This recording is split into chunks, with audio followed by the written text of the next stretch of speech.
ये कहानी हरनपुर जंगल की है। इस जंगल में एक खतरनाक चीता रहता था। उसी जंगल के एक तालाब पर बतखों का खानदान रहा करता था। चीता जब कभी भी पानी पीने आया करता तो किसी न किसी बतख के बच्चे को पकड़ लिया करता था। उसकी इन हरकतों से तंग आकर बतखों ने एक दिन मीटिंग बुलाई। दोस्तों, ये तो चीते की हमारे साथ ज्यादती है। उसके शिकार करने की वजह से हमारे बच्चे बहुत ज्यादा डर गए हैं। हाँ, सही बात है। जब वो तालाब पर पानी पीने आता है तो हम उससे तंग नहीं करते, फिर वो क्यों हमारे बच्चों को तंग करता है? हाँ, हम तो उसके जंगल में जाकर उसका कुछ नहीं बिगाड़ते, फिर वो क्यों हमें तंग करता है? दोस्तों, हमारी मीटिंग करने से कोई फर्क नहीं पड़ेगा। हमें भी उसको सबक सिखाना चाहिए। हाँ, पर हम तो बहुत कमजोर हैं, हम उसका क्या कर सकते हैं? अपने आप को कभी भी कमजोर नहीं समझना चाहिए।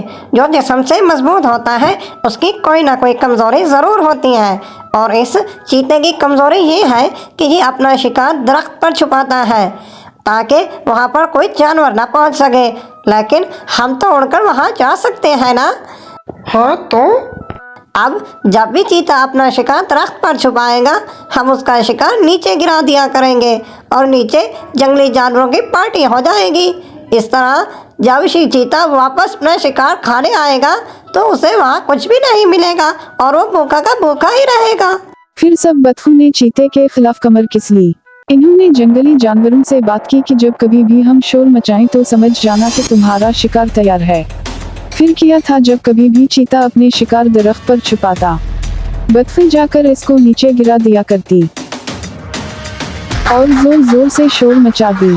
उनकी आवाज सुनकर जंगली कुत्ते और भेड़िया आ जाया करते थे और उनकी बैठे बैठे पार्टी हो जाती।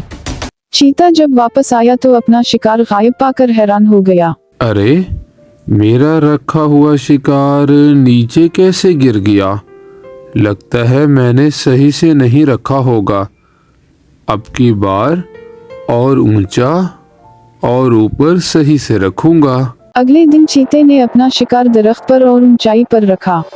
फिर किया था चीते के जाते ही बतखें आई, इन्होंने शोर मचाया।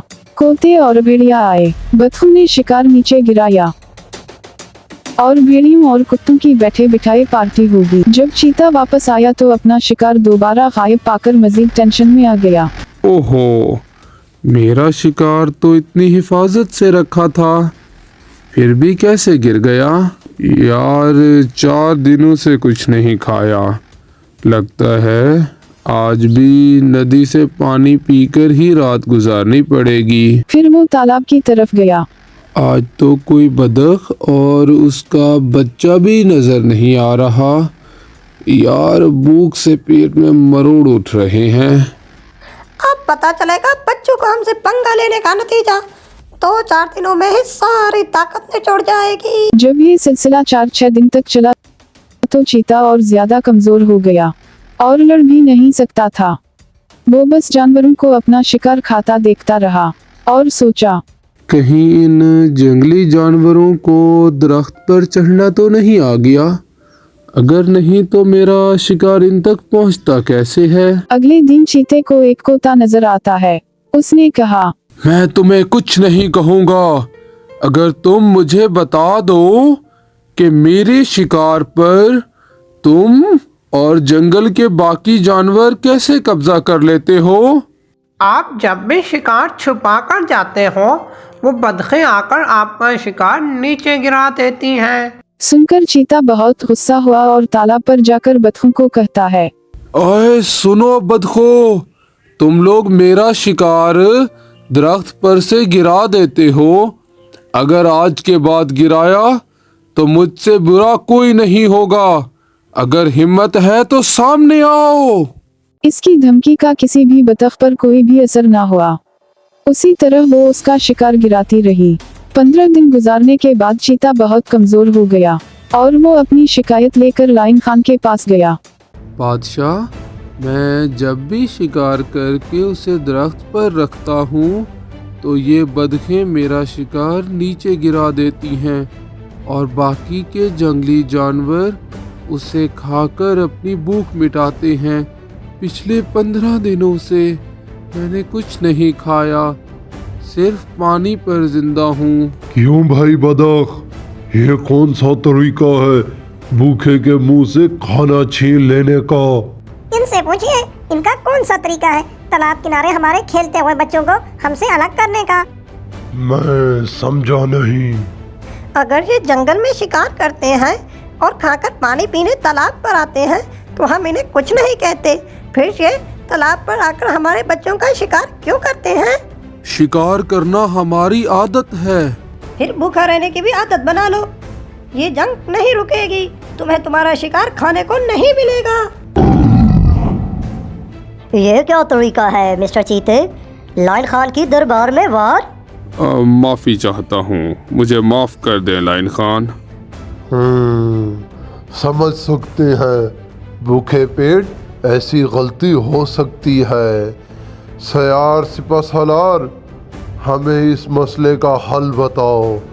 लाइन खान, इस मसले का एक ही हल है, चीते और बदखों में दोस्ती हो जाए। अगर ऐसा ना हुआ तो चीता कभी खाना नहीं खा पाएगा। एक ही झटके में इसका काम तमाम कर सकता हूँ। फिर क्या, बाकी बतखें तो तुम्हें फिर सारी उम्र शिकार नहीं खाने देंगी। देखो चीते, तुम भले बहुत ताकतवर हो मगर बदखू का तुम कुछ नहीं बिगाड़ सकते। बदखू के सामने तुम बहुत कमज़ोर हो, इसलिए जब हम कमज़ोर हो तो हमें सरेंडर कर देना चाहिए। क्या कहते हो सिपहसालार? बिल्कुल ठीक कहा लाइन खान।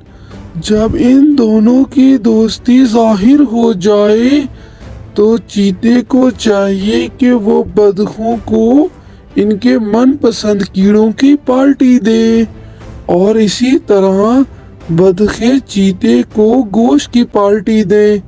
बोलो मंजूर? So done. पहले चीता बदखों को कीड़ों की पार्टी देगा। और वादे के मुताबिक चीते ने बदखों को अपनी गार में बुलाया और इन्हीं पार्टी दी। पर मगर इतने दोनों से वो भूखा था, इसलिए गुस्से में उसने बदाखुन उनसे बदला लिया। उसने इन्हें एक बड़ी सी थाली में पानी भरकर उसमें कीड़े परोसा। इस बड़ी सी थाली में कासे भी बदख की चूंच नहीं डूबी और जब तक चौनच ना दौबे बदखयन खा नहीं सकती। लिहाजा सारी बदखयन सामने कीड़े होने के बावजूद भी अपना पेट भर नहीं पाती। वो समझ गए चैता ने उनसे चालाकी की है। वो चुपचाप वहाँ से चले गए।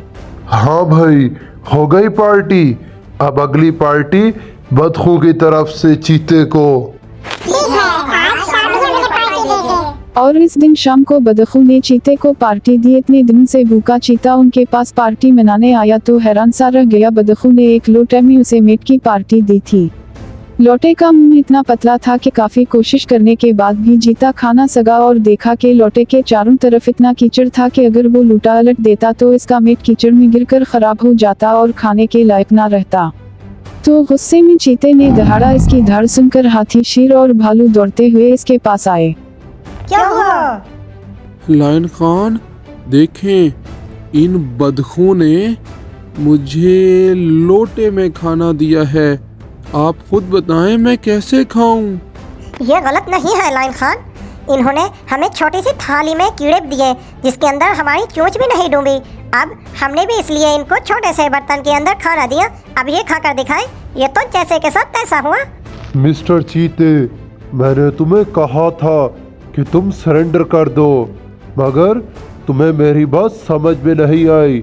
अब अगर इस पार्टी के बाद भी तुम्हारी आंखें नहीं खुली तो अपने भूखे मरने के तुम खुद जिम्मेदार होगे। गलती हो गई लाइन खान। आज की दावत ने मुझे बहुत बड़ा सबक दिया है। मैं आज इन बदखों के सामने अपनी हार कबूल करता हूँ और आपसे वादा करता हूँ कि मेरी वजह से किसी भी बदख और उसके बच्चे को तंगी नहीं होगी।